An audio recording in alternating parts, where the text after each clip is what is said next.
Manage ಮಾಡೋದು ಮಾತ್ರವಲ್ಲ, ದೂರದ ಹಿಮಾಚಲ ಪ್ರದೇಶಕ್ಕೂ ಕೂಡ ಹೋಗಿದ್ರು ಕಾಂಗ್ರೆಸ್ನ ಟ್ರಬಲ್ ಶೂಟರ್. ಕಾಂಗ್ರೆಸ್ನ ಬಂಡಾಯ ಡಿ.ಕೆ. ಶಿವಕುಮಾರ್ ಅವರು ಹೋದ ಸಂದರ್ಭದಲ್ಲಿ ಕಮ್ಮಿ ಆಯಿತು, ಎಲ್ಲವೂ ಸರಿ ಹೋಯಿತು ಅನ್ನೋ ರೀತಿಯಲ್ಲಿ ಇತ್ತಾದರೂ ಕೂಡ ಡಿ.ಕೆ. ಶಿವಕುಮಾರ್ ಅವರು ವಾಪಸ್ ಬಂದ ಮೇಲೆ ಮತ್ತೆ ಚಿತ್ರಣ ಉಲ್ಟಾ ಆಗಿದೆ. ಅಲ್ಲಿಗೆ ಹಿಮಾಚಲ ಪ್ರದೇಶ ಕಾಂಗ್ರೆಸ್ನಲ್ಲಿ ಎಲ್ಲವೂ ಸರಿ ಆಗಿಲ್ಲ ಅನ್ನೋ ಸೂಚನೆ ಮತ್ತೆ ಮತ್ತೆ ಮತ್ತೆ ಮತ್ತೆ ಮರುಕಳಿಸ್ತಾ ಇದೆ.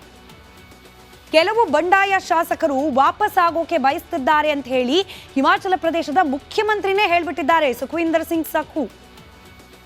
ಇನ್ನು ಸಿಎಂ ಮಾತನ್ನ ಅನರ್ಹಗೊಂಡಿರುವ ಶಾಸಕರು ಇಲ್ಲ ಇಲ್ಲ ಹಾಗಲ್ಲ ಅಂತ ಹೇಳ್ತಿದ್ರು ಕೂಡ ಎಲ್ಲವೂ ಸರಿ ಇದೆಯಾ ಈಗಲೂ ಕೂಡ ಕ್ವೆಶ್ಚನ್ ಮಾರ್ಕ್.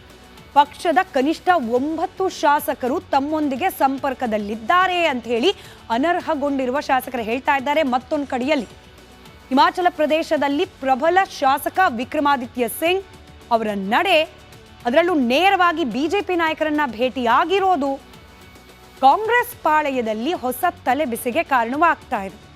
ಇನ್ನು ಹಿಮಾಚಲ ಪ್ರದೇಶದ ಕಾಂಗ್ರೆಸ್ನಲ್ಲಿ ಈ ರೀತಿಯ ಸ್ಥಿತ್ಯಂತರಗಳು ಮೇಲ್ನೋಟಕ್ಕೆ ರಾಜ್ಯಸಭಾ ಚುನಾವಣೆಯಲ್ಲಿ ಆದಂತಹ ಕ್ರಾಸ್ ವೋಟಿಂಗ್ನಿಂದ ಪ್ರಾರಂಭ ಆಯಿತು ಅಂತ ಅನ್ನಿಸ್ತಿದ್ರೂ ಕೂಡ ಅದಕ್ಕಿಂತ ಬಹಳ ದಿನಗಳ ಹಿಂದಿನಿಂದಲೂ ಕೂಡ ಹಿಮಾಚಲ ಪ್ರದೇಶದ ಕಾಂಗ್ರೆಸ್ ಪಾಳ್ಯದಲ್ಲಿ ಸಣ್ಣದೊಂದು ಸಂಚಲನ ಪ್ರಾರಂಭವಾಗಿ ಅದು ದೊಡ್ಡ ಮಟ್ಟಕ್ಕೆ ತಿರುವನ್ನ ಪಡೆದಿದ್ದು ರಾಜ್ಯಸಭಾ ಚುನಾವಣೆಯಲ್ಲಿ.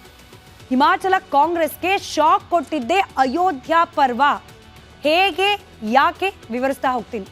ಪ್ರಭು ಶ್ರೀರಾಮನ ಪ್ರಾಣ ಪ್ರತಿಷ್ಠೆ ಬಳಿಕ ಹಿಮಾಚಲ ಪ್ರದೇಶದ ಕಾಂಗ್ರೆಸ್ ಪಾಳೆಯ ಕೊತ ಅಂತಲೇ ಇತ್ತು.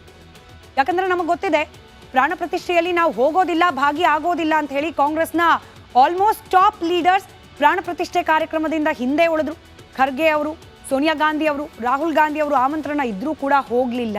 ಆದರೆ ಹಿಮಾಚಲದ ಸಚಿವ ವಿಕ್ರಮಾದಿತ್ಯ ಅಯೋಧ್ಯೆಗೆ ಹೋಗಿದ್ರು, ಪ್ರಾಣ ಪ್ರತಿಷ್ಠೆ ಕಾರ್ಯಕ್ರಮದಲ್ಲಿ ಭಾಗಿ ಆದರೂ ಕೂಡ ಇದಾದ ನಂತರದಲ್ಲಿ ನೋಡಿ ಪ್ರಾರಂಭವಾಯಿತು ಹಿಮಾಚಲ ಪ್ರದೇಶದ ಕಾಂಗ್ರೆಸ್ನಲ್ಲಿ ಕಂಪನ, ಸಂಚಲನ.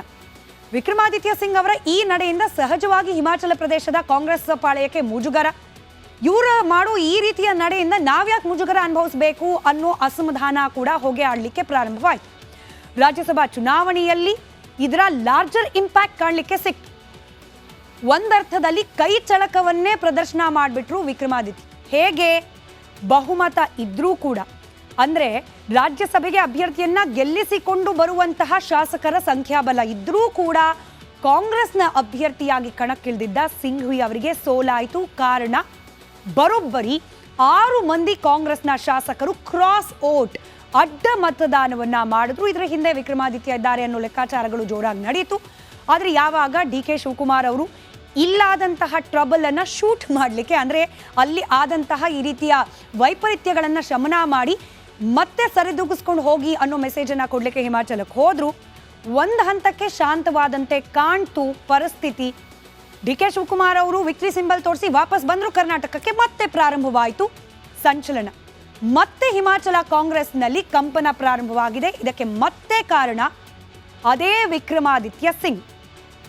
ಸೈಡ್ ಲೈನ್ನಲ್ಲೇ ಕಾಂಗ್ರೆಸ್ನ ಶಾಸಕರ ವಿಶ್ವಾಸವನ್ನ ಗಳಿಸ್ತಿದ್ದಾರೆ, ಭದ್ರಗೊಳಿಸ್ಕೊಳ್ತಿದ್ದಾರೆ. ಇದರ ಜೊತೆಗೆ ದೆಹಲಿಗೆ ಹೋಗಿದ್ರು ವಿಕ್ರಮಾದಿತ್ಯ. ಆದರೆ ದೆಹಲಿಗೆ ಹೋದ್ರೂ ಕೂಡ ಎಐಸಿಸಿ ಅಧ್ಯಕ್ಷರಾದ ಖರ್ಗೆ ಅವರನ್ನ ಮೀಟ್ ಮಾಡಲಿಲ್ಲ. ರಾಹುಲ್ ಗಾಂಧಿ ಅವರನ್ನ ಭೇಟಿ ಆಗಲಿಲ್ಲ. ಆಗಿದ್ಯಾರನ್ನ?